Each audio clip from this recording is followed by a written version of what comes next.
You're watching the Battered Fans Network. Solana, the Heat only beat shitty teams. Welcome everybody to episode number 83 of the Battered Heat Fans podcast. I am your host, Daniel Granada, and alongside me, as always, the Daniel Solana. How are you doing, sir? Doing great, man. Was in Legoland yesterday. Got to watch the game while I was at Legoland in those short lines that they have. And dude, like you said, we only beat the shitty teams, but we don't beat them. We annihilate them. I mean, 152 points, Danny. If I'm not mistaken, I think that's almost a Heat record. I don't think it's a Heat record. I have to check that out because we put 150 up on them the game that Bam scored 83. So obviously the Wizards aren't a good team. Bam didn't score 80 though. But I mean, if you could tell, my voice is a little hoarse. I actually didn't watch the game because I was at Inter Miami's new stadium. So I came on here for moral support with you, Solana, because I have no idea how the game went. I knew that they would win, right? Because Washington is literally top of the NBA tankathon, so they're not gonna fuck that up in the last 5 games of the season. But I no idea. You got to tell me. I'm here looking at the box score right now, and obviously Miami dominated all throughout the game. They won the second quarter by 16 points, which is where I guess the biggest damage was done, and they kind of just cruise control for the rest of the game. Yeah, man. I mean, it was a great first half, right, Danny? The Heat scored 80 points in the first half again. I just double checked the most points. The most points was actually 153 against the New Orleans Pelicans. This was the second most points ever scored for the Miami Heat in a game, 152. But the damage was done in the second and the third quarter. Second quarter, the Heat scored 41 points. Third quarter, the Heat scored 45 points. Dude, that's almost 90 points between two quarters. The Heat were just on fire in the second and third quarter. And you really have to, tip your hat off to Jaime Jaquez. Jaime Jaquez probably had his best game in a Miami Heat uniform. It just stinks. It stinks that it happened against the worst team in the NBA. The other guy who had a great game last night, Kel'el Ware. Kel'el Ware played more minutes than Bam Adebayo, Danny, by a lot. By 10 more minutes. 12 more minutes. He had 36. Bam had 24 minutes. Kel'el Ware, 24 and 19. Where the hell has that Kel'el Ware been? I'm guessing they took their foot off the pedal because in the fourth quarter, they got outscored by 15 points. And the only reason I bring it up, because it doesn't really matter, right? The only reason I bring it up is because, like I said, I got home, I got 1 a.m. We're doing this at 6 a.m. So I had no time to check out the scores or to watch the highlights or anything. But as I'm looking at this, Jaime Jaquez did score 32 points, but he only has a +1 on the plus minus. So I'm guessing that he was running out there with a lot of the second unit in that fourth quarter because Nikola Jovic, -19. Holy crap. Yeah, did you see what happened to him? No, I haven't seen anything. Yeah, he got injured really bad. Really bad. No. Yeah, man. He it looked like he turned his ankle when he came down going up for a shot. So he got injured really, really bad in the game. And yeah, man, -19 is brutal, but in 13 minutes. Yeah. Nah, I mean, Drew Smith was -15. Yeah, exactly. That's what I'm saying. So I'm assuming that was a lot of garbage time. Yeah, that's what it looks like. Yeah, and because all the starters plus/minus 25, 24, 27. Pell Larson doing Pell Larson things as a starter. And then they do all this without Norman Powell and Tyler Hero. So, but again, they don't need them. Now, this is when the playoffs begin for us. The next 2 games against Toronto. Like, that's when the playoffs really start because now you really need this. Like, I usually have, like, things pulled up. I don't have the standings, but I'm going to check out the standings right now because I want to see where they are after last night because we were talking about, is the 6th seed still a possibility? So the Miami Heat are still 2.5 back of the 6th seed. The 5 seed is still a possibility. I mean, mathematically, the 5 seed is, you need a lot of things to go your way. You need Atlanta to lose the last 4 games. You need Toronto to lose the last 4 games. I mean, you need a lot to go your way. The Heat currently are in the 10th spot, right? Yeah. Well, the way things are right now, there's only 4 games left, and you're 4 games back of the fifth seed. So now it's where like every single win and loss matters.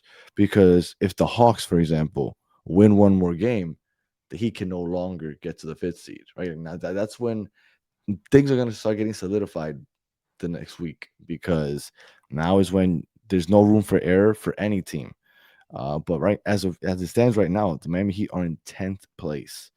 Uh, but with the Raptors, which are in 6th place, they got those 2 games. So hypothetically, let's say everything works out the way it should for the Miami Heat. They win those 2 games against Toronto, and then the Magic, Hornets, and Sixers all manage to lose their next 2 games. The Miami Heat would only be a half game back of said Toronto Raptors. Yeah, man. Since we're looking at the standings, and I know we talk about the Heat, but I have to point this out, Danny. Go for it. So many years, so many seasons that the West Coast fans would talk smack about the East Coast fans because the play-in game or the 7 or 8 seed were under 500.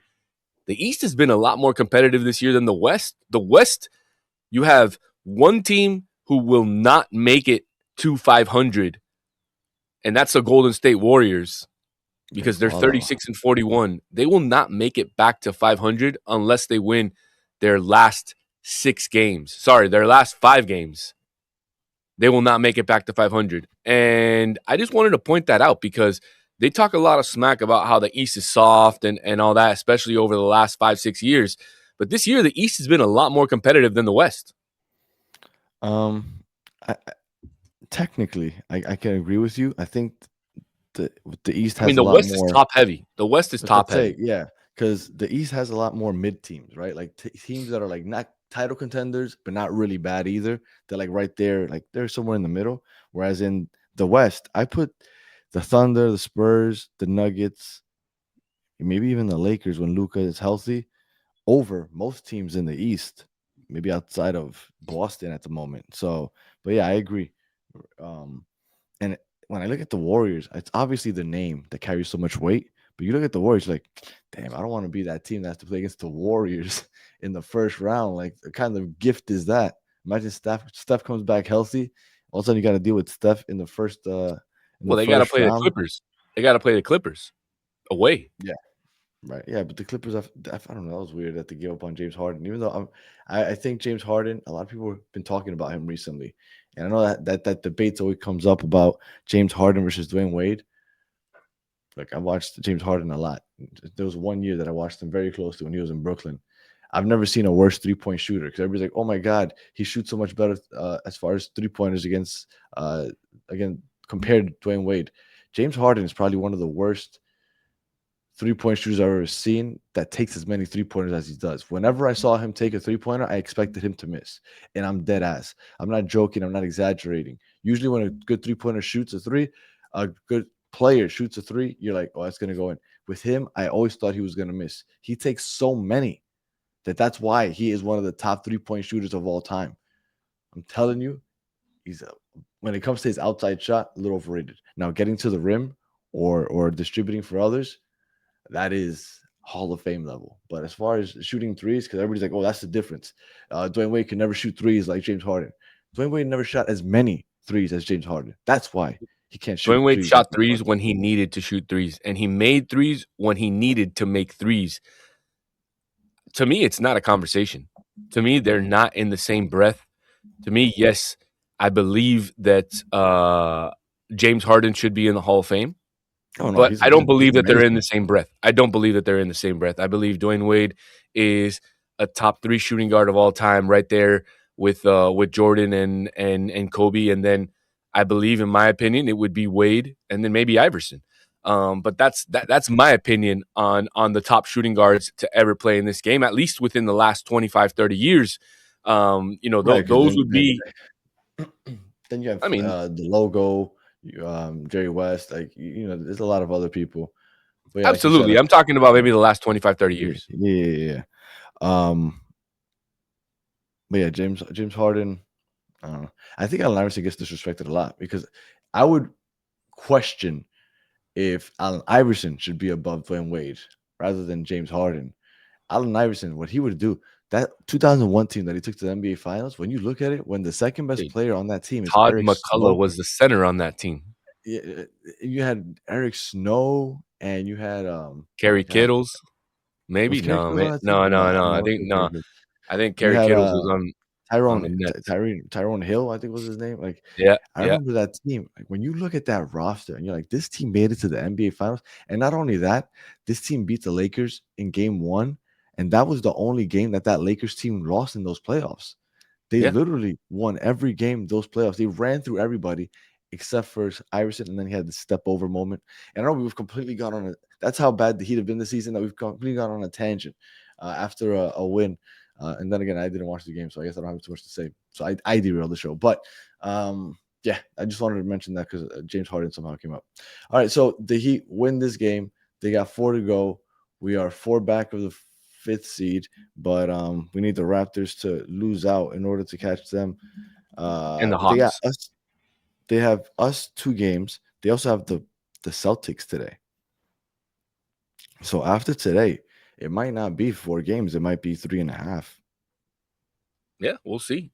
We'll see. They have a tough schedule coming up, and Yeah, the the Heat. Celtics, the Heat, then the Knicks, and then unfortunately the Nets. Yeah.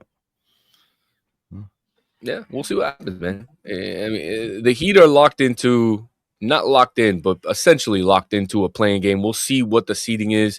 I think it's going to be important for them to have home court advantage for that Yeah. playing game, because the Heat play a lot better at home than they do on the road. And if they end up playing the Magic for a 6th time, Oh, you gotta avoid that in I mean, Orlando. I'm betting the house on the Magic. In Orlando, no, you gotta avoid that. Even though they're playing bad lately. Yeah. All right. Well, if you're listening on audio, appreciate you listening to the end. Please leave 5 stars and a comment. If you're watching on YouTube, like and subscribe. And we'll be back after the first Raptors game on Wednesday morning. So until the next one, have a good one.